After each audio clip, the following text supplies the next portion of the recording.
नमस्कार, मैं हूं आपके साथ कोमल माथुर और आप देख रहे हैं टीवी7 भारत। पश्चिम बंगाल में चुनावी जंग अब अपने सबसे दिलचस्प मोड़ पर पहुंच चुकी है, जहां एक तरफ ममता बनर्जी की सरकार पर बीजेपी का हमला तेज हो गया है, तो वहीं वोटर लिस्ट से लेकर सुरक्षा तक कई बड़े मुद्दे चुनाव की दिशा तय कर रहे हैं। आखिर बंगाल में किसके पक्ष में बन रहा है माहौल? क्या दीदी की रणनीति फिर काम आएगी या बदलाव की हवा तेज होगी? देखिए ये खास रिपोर्ट।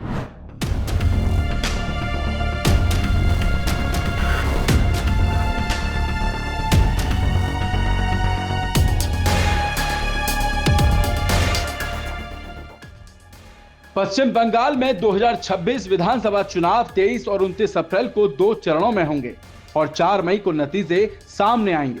294 सीटों पर होने वाला ये चुनाव सिर्फ सत्ता की लड़ाई ही नहीं बल्कि वर्चस्व बनाम बदलाव की जंग माना जा रहा है। चुनाव से पहले आरोप प्रत्यारोप का दौर तेज हो गया है।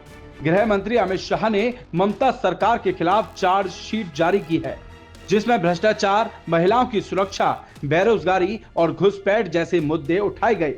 बीजेपी का दावा है कि यह चुनाव डर बनाम भरोसा के बीच है। वहीं टीएमसी ने पलटवार करते हुए बीजेपी शासित राज्यों में महिलाओं की सुरक्षा और हिंसा पर सवाल उठाए। सवाल यह है कि क्या यह चुनाव मुद्दों पर होगा या सिर्फ आरोपों की लड़ाई बनकर रह जाएगा।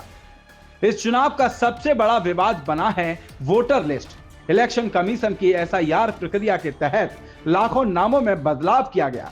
नई सप्लीमेंट्री लिस्ट भी जारी हो चुकी है, लेकिन विपक्ष का आरोप है कि कई वैध वोटर्स के नाम काटे गए और इसी वजह से विरोध प्रदर्शन भी देखने को मिले। तो क्या वोटर लिस्ट ही इस चुनाव का गेम चेंजर बनेगी? बंगाल चुनाव और हिंसा ये एक बड़ा मुद्दा हमेशा से रहा है। इस बार इलेक्शन कमीशन ने कड़े इंतजाम किए हैं। हर बूथ पर सीसीटीवी, लाइव वेबकास्टिंग और 24/7 मॉनिटरिंग की जा रही है। रामनवमी के दौरान हुई झड़पों ने भी माहौल गरमाया, जहां बीजेपी ने कानून व्यवस्था पर सवाल उठाए। यानी इस बार चुनाव सिर्फ वोट का नहीं, सुरक्षा का भी इम्तिहान है।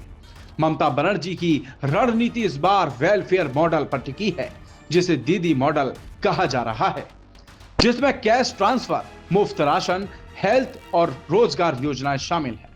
दूसरी तरफ बीजेपी भ्रष्टाचार, घुसपैठ और हिंदू तत्व के मुद्दे को लेकर मैदान में है। वहीं कांग्रेस ने भी बड़ा दांव खेलते हुए सभी 294 सीटों पर चुनाव लड़ने का ऐलान कर दिया।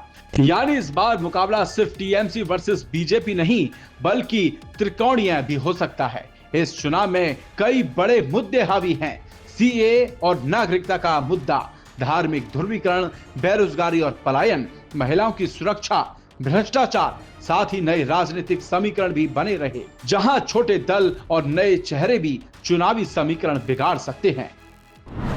तो कुल मिलाकर बंगाल चुनाव 2026 अब पूरी तरह हाई वोल्टेज मुकाबले में बदल चुका है, जहां एक तरफ दीदी की रणनीति है तो दूसरी तरफ परिवर्तन का दावा। अब फैसला बंगाल की जनता के हाथों में है। क्या ममता बनर्जी फिर सत्ता में वापसी करेंगी या इस बार बीजेपी इतिहास रच देगी?